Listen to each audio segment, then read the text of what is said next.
Hello and welcome to SKB shots. Wankhede స్టేడియంలో మొదటి IPL match. Rajasthan రాయల్స్తో hello చెప్తున్నారు ముంబై ఇండియన్స్. సో ఇప్పటిదాకా ఖాతా తెరవలేదు ముంబై ఇండియన్స్, ఇప్పటిదాకా ఓటమి చూడలేదు రాజస్థాన్ రాయల్స్. లాస్ట్ మ్యాచ్లో కూడా వాళ్ళు ఆడుతున్నప్పుడు స్లో స్టార్ట్ అది ఇది అనుకున్నారు, but they came back terrifically well. Riyan Parag అద్భుతమైన ఫామ్లో ఉన్నాడు. ముంబై ఇండియన్స్ ఎలా గెలవాలని చెప్పేసి ఆలోచనలో ఉన్నారు. మరి వీళ్ళిద్దరి మధ్య మ్యాచ్ ఎలా ఉండబోతుందో లెట్స్ గెట్ స్టార్ట్.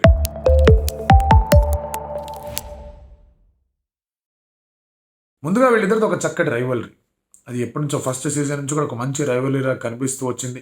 ఒకళ్ళనొకళ్ళు ఛాలెంజ్ చేసుకుంటూ ఉంటారు. వీళ్ళిద్దరి మధ్య మ్యాచ్లు ఎప్పుడు కూడా తీవ్రమైన పరిణామాలు చోటు చేసుకున్న సందర్భాలు కూడా ఉన్నాయి.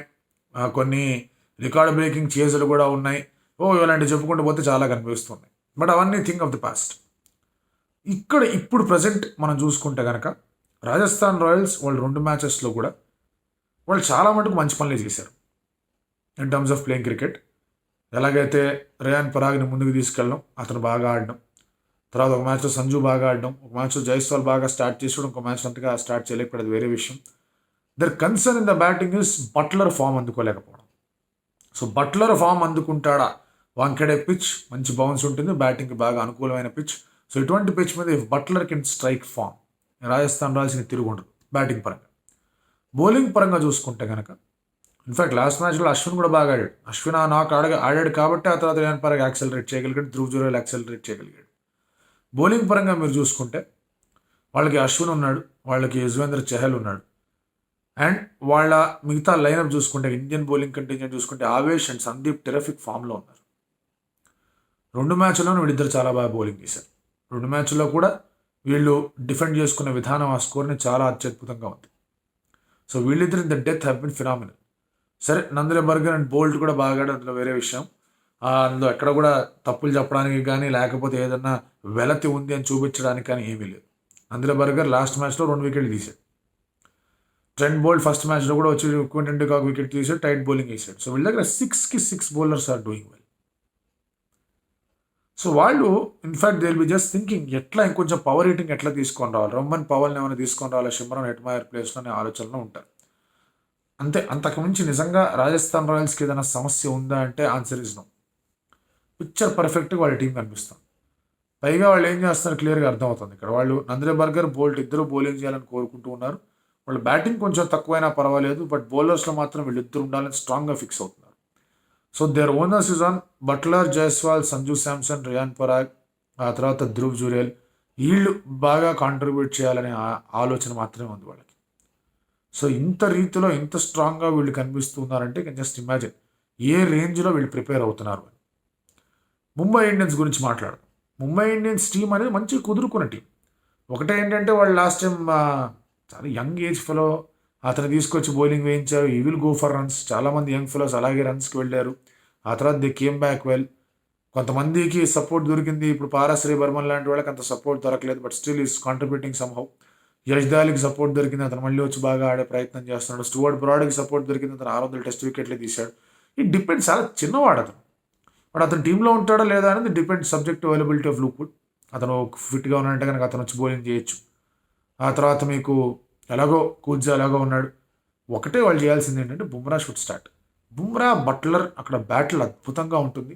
అనవసరంగా బట్లర్కి ఛాన్స్ ఇచ్చి అతనికి అగ్రతాంబూలం ఇచ్చేసి ఆడినైనా మా బుమ్రాని నేను తర్వాత తీసుకొస్తా అని ఆతిథ్య వేషాలు వేయాల్సిన అవసరం ఏం లేదు ఇక్కడ. ఎందుకంటే హార్దిక్ పాండ్యా 2 మ్యాచ్ల్లో కూడా he has been guilty of not having Bumrah bowl. సరే, మొదటి మ్యాచ్లో బుమ్రా వచ్చి వికెట్లు తీసాడు, ఇటు బ్యాటింగ్ చేయలేకపోయారు, అది వేరే విషయం. కానీ 2వ మ్యాచ్లో అంత బాగా అంత దారుణంగా కొట్టేస్తుంటే ప్రతి ఒక్క బౌలర్ను మీరు బుమ్రాని తీసుకురాకుండా 10 ఓవర్లో కేవలం 1 ఓవరే వేశాడు అతను అంటే ఇంకేం చెప్తాను దాని గురించి. సో ఇక్కడ Bumrah should start bowling. Power ప్లేలో 2 ఓవర్లు వేయాలి. వాళ్ళ దగ్గర బౌలింగ్ లేక కాదు, కూర్చో కూడా బాగానే వేయగలడు.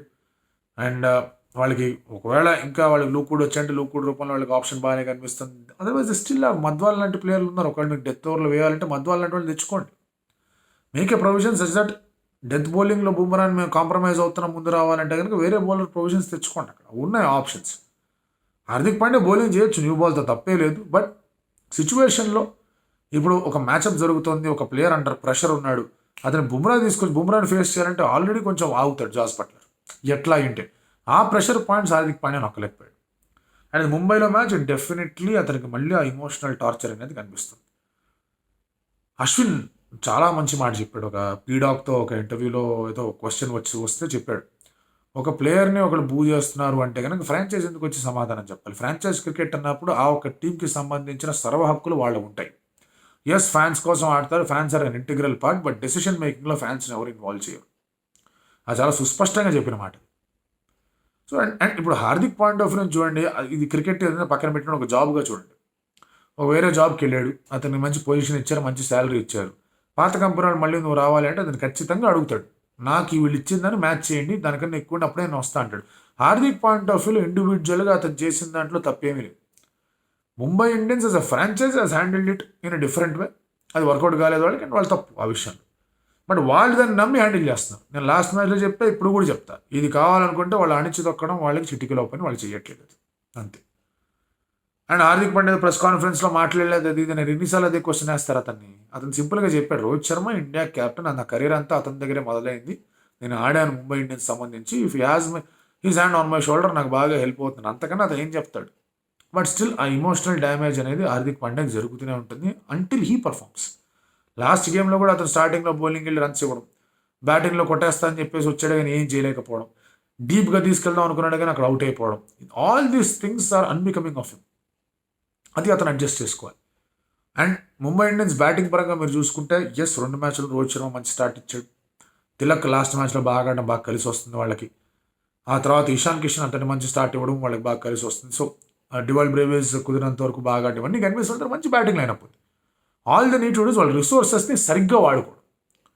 రిసోర్సెస్ని సరిగ్గా వాడుకుంటే కనుక ఖచ్చితమైన రీతిలో వాళ్ళకి రిజల్ట్స్ వస్తాయి. రిసోర్సెస్ని వాడుకోకుండా ఉండడంలోనే వాళ్ళకి సమస్యలు కనిపిస్తున్నాయి. వాళ్ళ దగ్గర షమ్స్ ములానీ ఉన్నాడు, వాళ్ళ దగ్గర పీయూష్ చావ్లా కూడా ఉన్నాడు. Now it's a call. అక్కడ పీయూష్ చావ్లాని ఆడించాలా, ఇంకొక ఫాస్ట్ బౌలర్ని తెచ్చుకోవాలి. వాంకడే వికెట్ అనేది ఎలా ఉండబోతుంది. అండ్ ఆర్ఆర్ ఉంది, ఆర్ఆర్కి ఒకవేళ ఒక స్పిన్నర్ ఉంటే కనుక ఏమైనా హెల్ప్ అవుతుంది, ఎస్పెషల్లీ అటు సంజు శాంసన్ ఆడుతున్నాడు. తర్వాత మిడిల్ ఓవర్స్లో మళ్ళీ ఒకవేళ అటు ఇటు అయింది అంటే కనుక స్పిన్నర్లు బాగా హెల్ప్ చేయొచ్చు. రియాన్ పరాగ్ ఆడుతున్నాడు, కొంచెం ఏమైనా పుష్ చేద్దామా, కొంచెం ఆపుదామా, ఇలాంటి ఆలోచనలు కనిపిస్తాయి వాడికి. So should they have Piyush Chawla, Shams ములానీతో ఆడించాలి, డివాల్ బ్రేవిస్ టీంలో ఉన్నాడు కాబట్టి అతని టీంలో తెచ్చుకొని అతని చేత లెగ్ స్పిన్లు ఏమైనా వేయించాలా, ఇలాంటి ఆలోచనలు కనిపిస్తూ ఉంటాయి వాడికి. సో ఇటువంటి టాక్టికల్ కాల్స్ కూడా ముంబై ఇండియన్స్ తీసుకోవాల్సిన అవసరం కనిపిస్తుంది.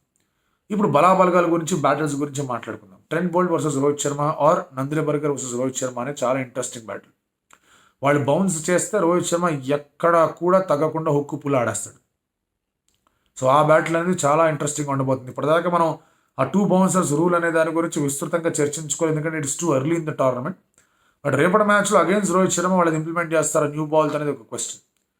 అండ్ ఒకవేళ రోహిత్ శర్మ పవర్ ప్లే దాటి ఉన్నాడు అంటే అప్పుడు ఆ బౌన్సర్స్ రూల్ అనేది ఎట్లా ఉపయోగించుకుంటారు. ఆవేష్ కానీ, సందీప్ కానీ, బోల్ట్ కానీ, బర్గర్ కానీ, ఈ bouncer rule against Rohit Sharma ఎలా ఉండబోతుంది అనేది ఒక ఛాలెంజ్.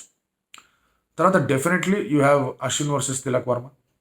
ఆ తర్వాత మీకు చహల్ ఉన్నాడు versus the other middle order options వాళ్ళకి కనిపిస్తూనే ఉన్నాయి. అండ్ ట్రెంట్ బోల్ట్ స్వింగ్ చేసి అంటే ఇషాన్ కిషన్ ఎట్లా ఆడతాడు అవి కూడా ఉన్నాయి. ఇటు సైడ్ నుంచి చూసుకుంటే బుమ్రా వర్సెస్ బట్లర్, అంతకన్నా పెద్ద బ్యాటిల్ ఏమీ లేదు. Bumrah versus Buttler is the battle ఎలా ఉండబోతుంది. అండ్ ఇంకా వీళ్ళ బౌలింగ్ చూసుకుంటే Piyush Chawla is there, leg స్పిన్నర్కి సంజు శాంసన్ దొరుకుతాడు. సో పీయూష్ చావ్లా వర్సెస్ సంజు శాంసన్ అనేది ఎలా ఉంటుంది.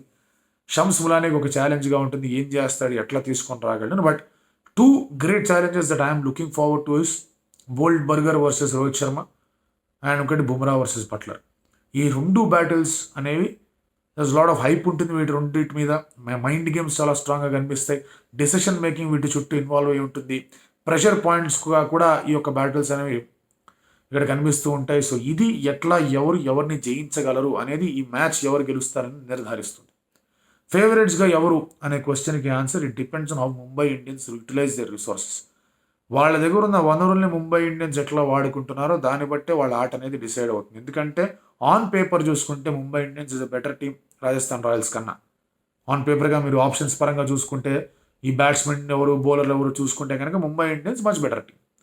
కానీ వాళ్ళకున్న సమస్య ఏంటంటే వాళ్ళ రిసోర్సెస్ సరిగ్గా వాడలేకపోవడం. అండ్ దానికి క్యాప్టెన్సీ అనేది ఒక కీలకమైన ఒక ప్రెషర్ పాయింట్గా తయారవుతుంది వాడికి. సో అతను ముందు బాగా ఆడాలి ముంబై ఇండియన్స్కి. ఆ ఇమోషనల్ ఏదైతే turmoil is going through, or emotional battle that is fighting through, ఎందుకంటే అతను కనిపిస్తే ఏదో మాటలు మాట్లాడేస్తున్నారు. సో డెఫినెట్లీ అతను ఎంత ఫోకస్డ్గా ఉన్నా కూడా అది ఎఫెక్ట్ అవుతుంది. అందులో నుంచి బయటపడాలి. ఫస్ట్ టైం హోమ్కి వెళ్తున్నారు. హోమ్లో ఇప్పటిదాకా ఓడిపోయిన జట్టు ఒకటే ఉంది. ఆ ఒక జట్టుతో పాటు ముంబై ఇండియన్స్ కూడా వెళ్ళి జాయిన్ అవుతుందా లేదా అనేది చూడాలి. బట్ దానికి వాళ్ళ రిసోర్సెస్ని వాళ్ళు సరిగ్గా వాడుకోవాలి. ఎందుకంటే ఆర్ఆర్ చాలా స్ట్రాంగ్గా వాళ్ళకున్న వనరుల్ని వాళ్ళు వాడుకున్నారు 2 సార్లు. ఒకసారి వాళ్ళు ఓడిపోతున్నారు, వికెట్లు పడిపోతాయంటే అశ్విని పంపించారు. అశ్విన్ వాళ్ళకి కావాల్సిన పని చేసి వచ్చేసాడు. ఆ తర్వాత కుమ్మేశారు. ముందు ఆ స్కోర్ కొంచెం అటు ఇటు అవుతుందంటే ట్రెంట్ బోల్ట్ వచ్చి స్టార్టింగ్లో వికెట్ తీసేశాడు. సందీప్ శర్మ వచ్చి ఆ తర్వాత వికెట్ తీసాడు, పని అయిపోయింది. సో వాళ్ళు వాళ్ళ వనరుల్ని చాలా బాగా వాడుకుంటున్నారు కాబట్టి వాళ్ళకి గెలిచే ఛాన్సెస్ ఒక 2-3% ఎక్స్ట్రా ఉందని చెప్తున్నాను. బట్ అదర్వైజ్ ఒకవేళ కనుక మనం మాట్లాడుకున్నట్టుగా ముంబై ఇండియన్స్ ప్లాన్ చేస్తే they might have their first victory. మీరేమనుకుంటున్నారు?